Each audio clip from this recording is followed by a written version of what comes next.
Ngayon ay pag-usapan natin kung bakit kailangan ng bautismo sa tubig. Napakalaga nito dahil konektado ito sa kung paano natin makikita ang paghahari ng Diyos. Kung hindi mo pa naintindihan ang bautismo sa tubig, ay panoorin mo ang video hanggang huli. Ang bautismo ng tubig ay kasama sa pattern ng Diyos na kailangan nating sundin para tuluyang maging katawan tayo ni Kristo Jesus. 1 Peter chapter 3 verse 21.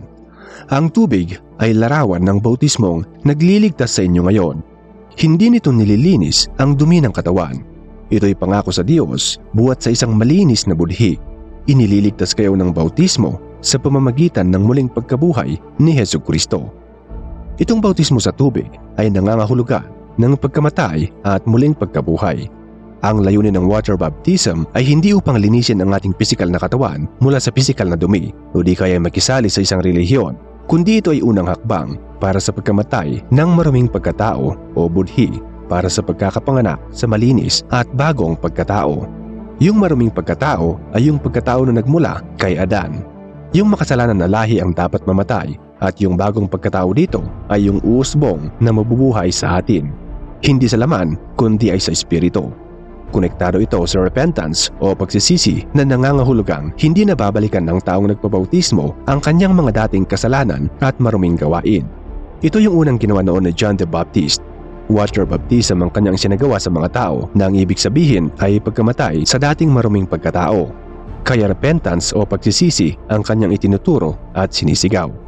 Noong panahon na yun ay hindi pa nangyayari ang pagkabuhay na muli sa espiritu dahil hindi pa natapos ng Lord Jesus Christ ang John 3:16 o hindi pa natapos ang pagkapako niya sa cross para bayaran ang lahat ng dulot ng iniquity at kasalanan. Matthew chapter 3 verse 11. Binabautismuhan ko kayo sa tubig bilang patunay ng inyong pagsisisi at pagtalikod sa kasalanan. Ngunit ang darating na kasunod ko ay magbabautismo sa inyo sa espiritu at sa apoy.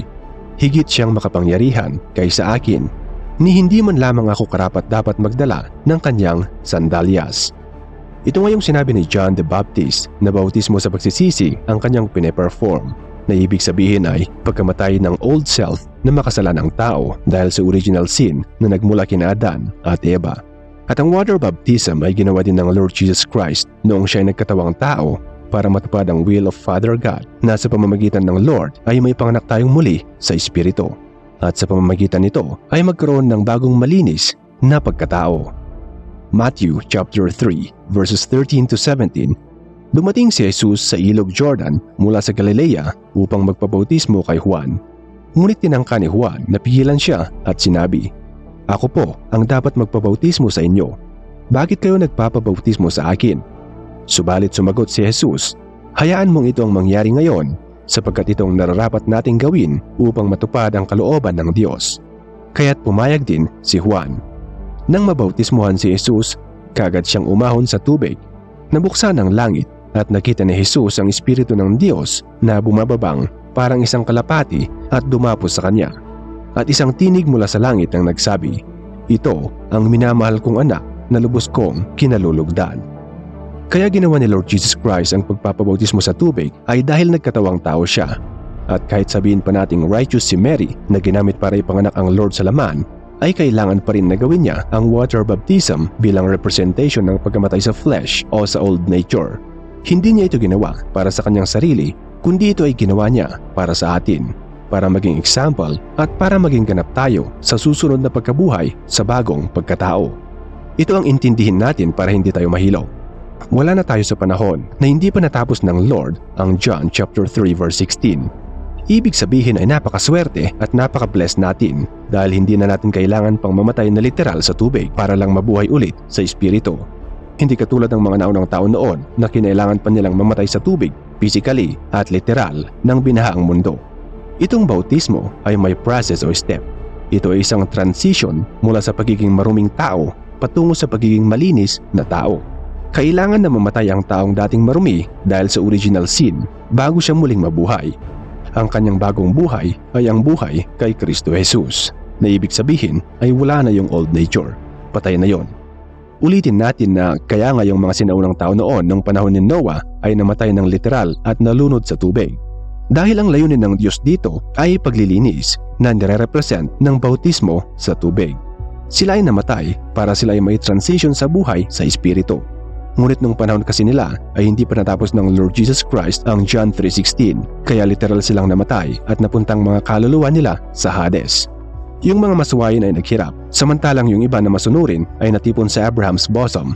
Ngunit parehong sila ay naging captive pa rin sa ilalim ng lupa at napalaya lang sila nang matapos na ng Lord Jesus Christ ang John 3:16. Alam ko na marami ang mapapakunot noo at hindi ito matatanggap, pero huwag nating i-reject. Bagkus ay tanungin natin ang ating sarili kung bakit hindi natin ito naintindihan dati. Ibig lang sabihin ay kailangan pa nating kilalanin ang Lord Jesus Christ dahil siya rin lang naman ang makakapagpaliwanag nito sa atin. At ito ay mangyayari lamang kapag magkaroon tayo ng revelation na magmumula sa Holy Spirit patungo sa ating espiritu, patungo sa ating kaluluwa kung saan nakalagay ang mind, will at emotion. At kasama na nga rito ang pagkakaintindi. Dahil sa paliwanag na ito ay mas ma-appreciate natin ang grace of God na imbes na sangkatutak sana tayong mga tao sa mundo na kailangan pa nating danasin ang naranasan ng mga naunang tao noon ay hindi na dahil kasama na ito sa trinabaho ng Lord Jesus Christ sa cross. Hindi na natin kailangang mamatay ng literal para tayo ay mabautismuhan o maipanganak muli sa espiritu. Dahil kapag tinanggap natin ng buong puso ang gospel of salvation through Christ, ay kasama na tayo sa nakipagpatay sa cross at kasama na rin tayo sa nakipagbuhay sa pagkabuhay ng Lord Jesus Christ. Romans chapter 6 verses 8 to 11. Kung tayo'y namatay nang kasama si Kristo, naniniwala tayong mabubuhay rin tayong kasama niya. Alam nating si Kristo na muling binuhay ay hindi na muling mamamatay. Wala nang kapangyarihan sa kanya ang kamatayan. Nang siya'y mamatay, namatay siya ng minsanan para sa lahat ng panahon dahil sa kasalanan. At ang buhay niya ngayon ay para sa Diyos.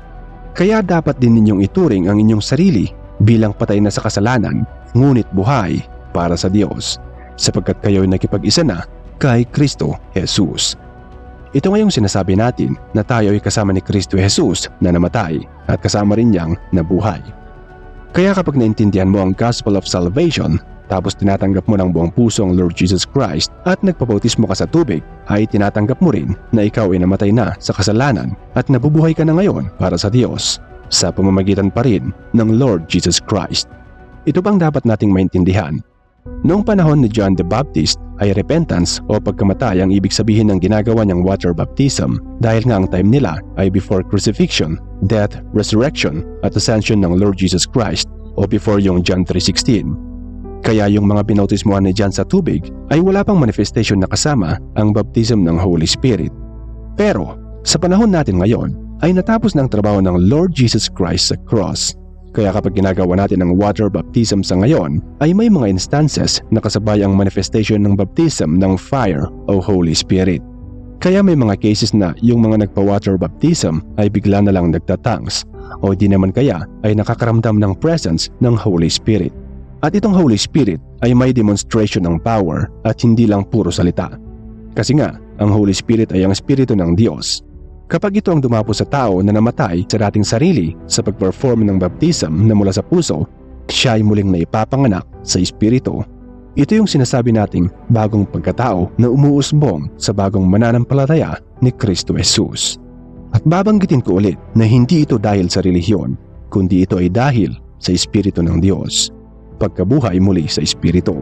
Dahil ang isang taong kumpleto na gawa sa image and likeness of God ay binubuo ng spirit, soul at body. So yung human spirit dito ang kinakausap ng Holy Spirit of God.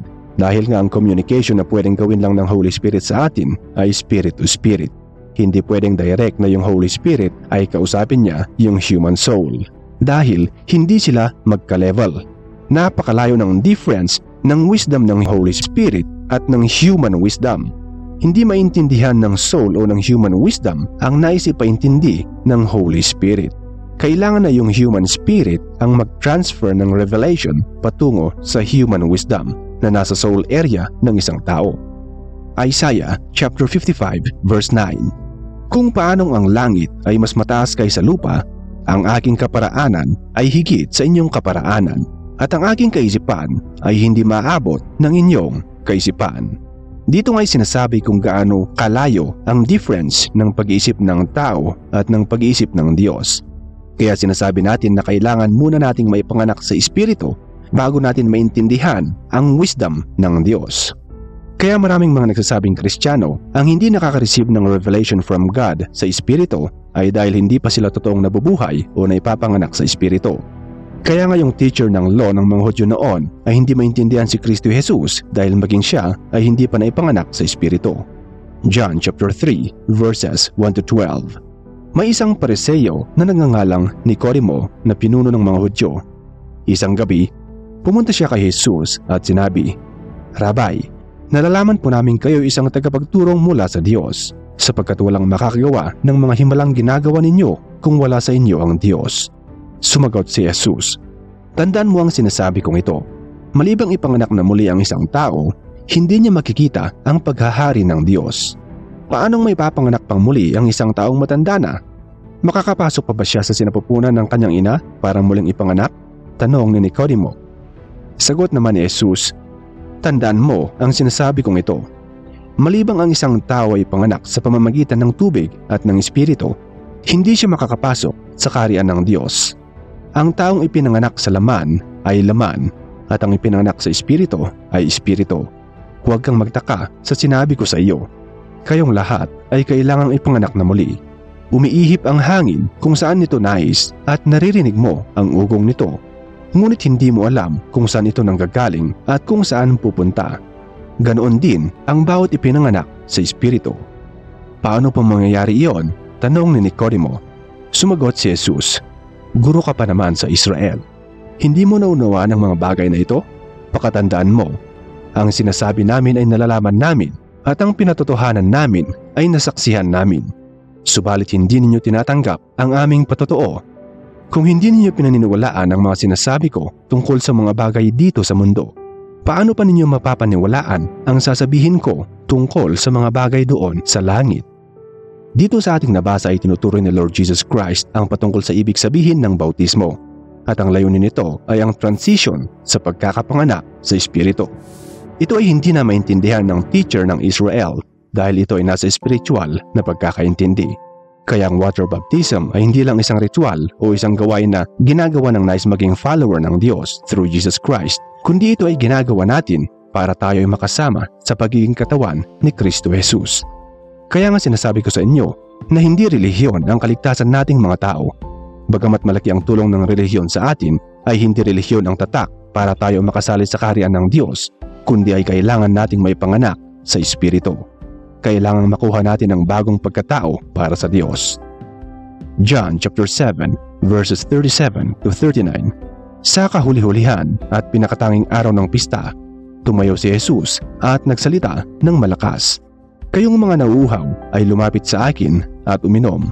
Ang sumasampalataya sa akin, ayon sa sinasabi ng kasulatan, mula sa kanyang puso ay dadaloy ang tubig na nagbibigay buhay."